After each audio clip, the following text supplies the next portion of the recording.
the impact of Caitlyn Clark is real, y'all. It's very real. So they showed it. The impact of Caitlyn Clark, the cheapest Indiana Fever ticket before she got to the team was $3. Now, the cheapest ticket that you can get, being that she's on the Indiana Fever, is $41. That in itself is huge. Caitlyn Clark is the face of the WNBA. She's not the best player in the league, though. She's the face. I would say Asia Wilson is the best player in the WNBA.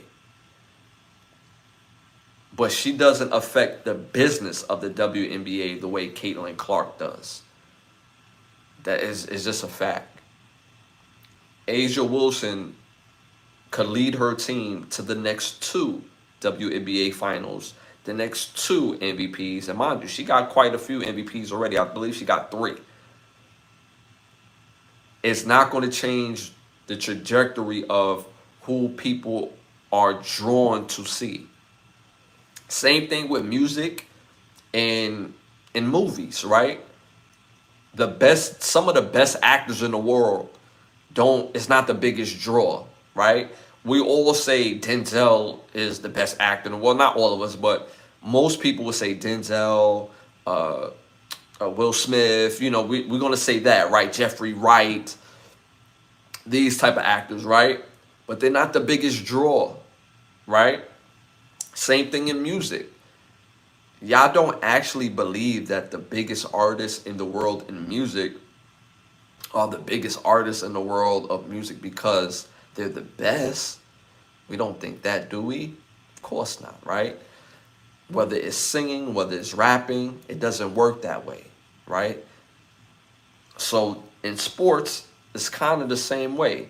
I mean, I think we've been spoiled with Michael Jordan where he was the best and he was the biggest draw, right? LeBron James was the best, biggest draw. Kobe Bryant was the best, wasn't the biggest draw, but he was the best in his time. Kobe Bryant was the best player in the league for about, I would say, 8 years, right? But Shaq was probably a bigger draw than Kobe Bryant, right? WNBA, Caitlyn Clark is the biggest draw, hands down. She's the biggest draw, hands down. People just want to see her play based on her style of basketball, and her brand is basketball. So people want to see her play. So this is a very real thing. So they need to continue to highlight her games if they want the WNBA to succeed. Because what did I say early in the show? Big business affects smaller business. So if Caitlyn Clark is the draw, then that will put her games on platforms with great talent. And what that means, if everybody wants to see Caitlyn Clark and she's playing against great talent, then the world will get a chance to see great talent with the draw. So it helps build the lead. So the WNBA can't fight on the draw. Just like at the one point, the NBA, they realized their draw was Larry Bird, Magic Johnson. Come to find out, they was the best of friends off the field, off the court after a while. But the NBA used Boston Celtics, was normally is a white base, Boston, and used LA, California, the Brothas, the Lakers as a base to have rivalries to grow their lead. Hence comes, Michael Jordan, who took the lead from one level to stratosphere. So this is your Larry Bird. You have to create your Magic Johnson. Even though Asia is the best player, it's the draw. It's the draw. People pick who's the face of the league, not the players. The players don't pick that. They can't pick that. The people pick who's the draw of the league. Kyrie Irving is a player I will spend top dollar to see play in person, which I did. I was there when he played Orlando, when he was on Brooklyn, and he scored 60. I got that on my camera. I got facts on that. And he's the type of player I will spend my money to go see because he's that sensational. Is he the best player in the league overall? No. But he's one of the best talents we've ever seen in the NBA, hands down. Like, I'm not, if we talk about basketball, I'm not gonna argue with you that Kyrie is one of the best, hands down, talents we ever seen. But is he the face of the league? No. No, he's not. So the WNBA have to realize and use Caitlyn Clark to propel their league for the overall base and wellness of their league if they wanted to be successful in finances, in the draw. So let me check out some of this chat because y'all going crazy in the chat. Y'all buzzing. Shout out to Leaf. That's my cousin. Shout out to Leaf. Leaf some love in the chat, y'all. That's my cousin in the building. This is what I mean. If she's blackface, bring all the monetary gains. This means this money never comes back home to build home. Not necessarily, Washida. Now, I'm gonna break that down in a second. That picture of your pops in the back got me thinking about, thinking back. Much love, family. Oh yeah, Mom Dukes and Pop Dukes behind me. Yes, that's crazy. Blackface are getting paid, but the community where blackface come from not growing.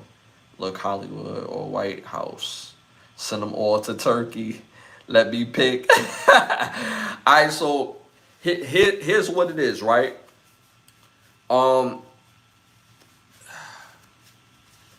We can't say it's a colorism thing.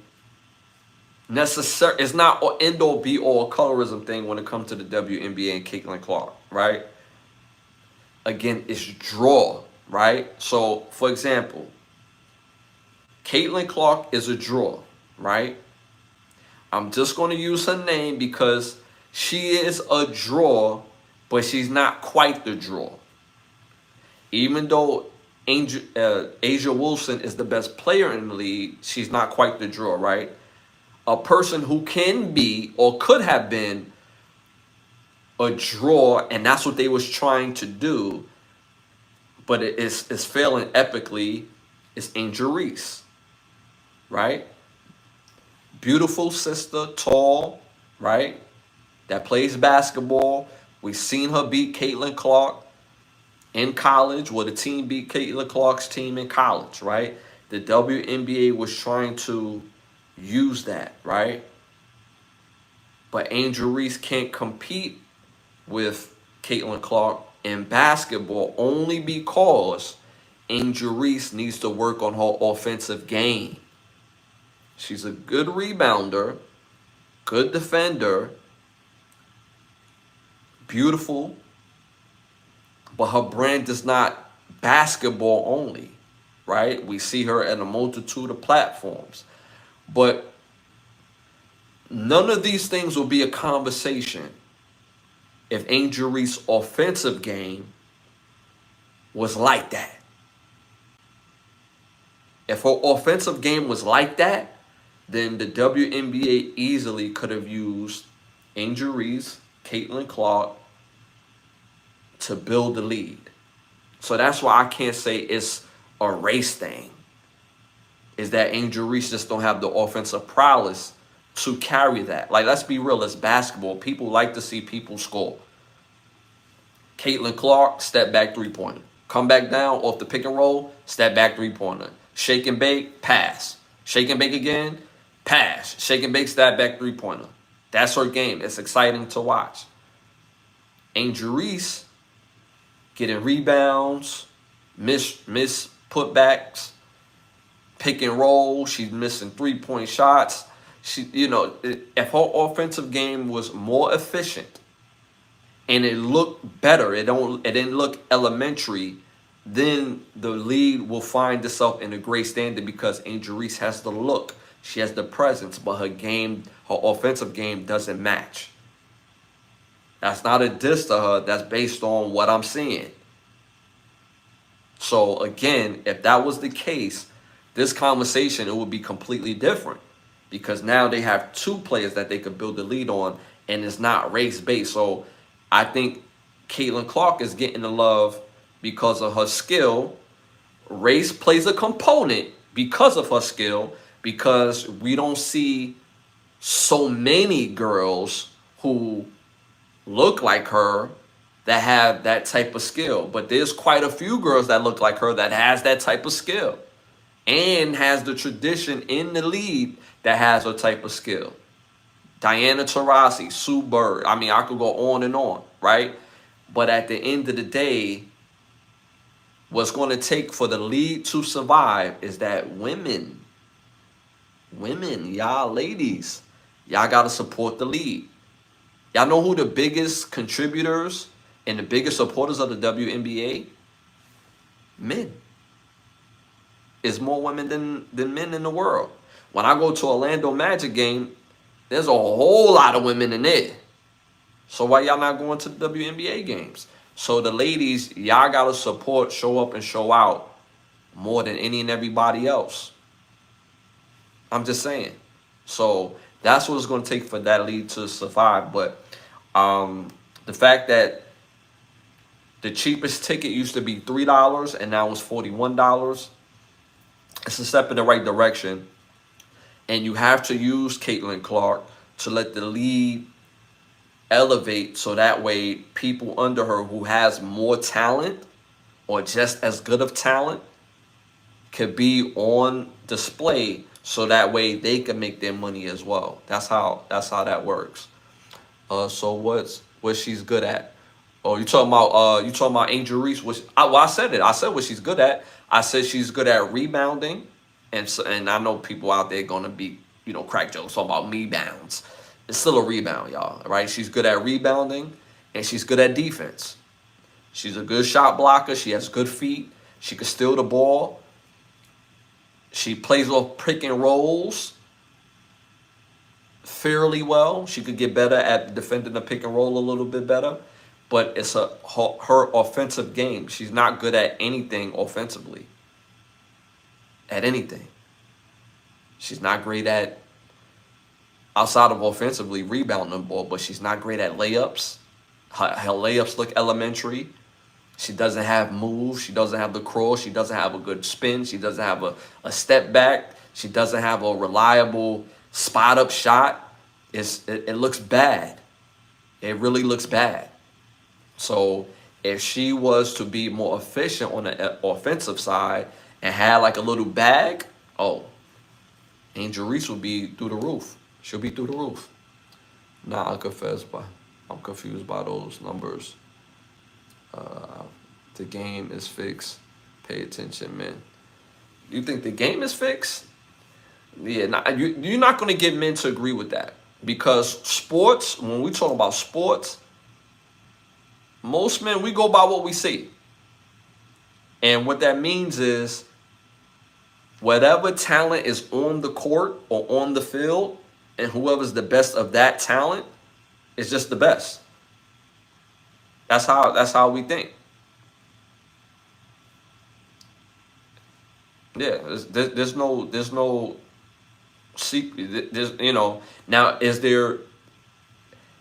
is it the best talent that we've ever seen on the court? No, there's talent all over the world. So again, if our offensive game was better, she'll be held in higher regard. All right, so moving on to our next hot topic. Memphis Grizzlies have traded star forward Desmond Bane to Orlando Magic, for Cole Anthony, Contavious Caldwell-Pope, and 4 first-round picks. Wow, that's a lot. 4 first-round picks. Desmond Bane is a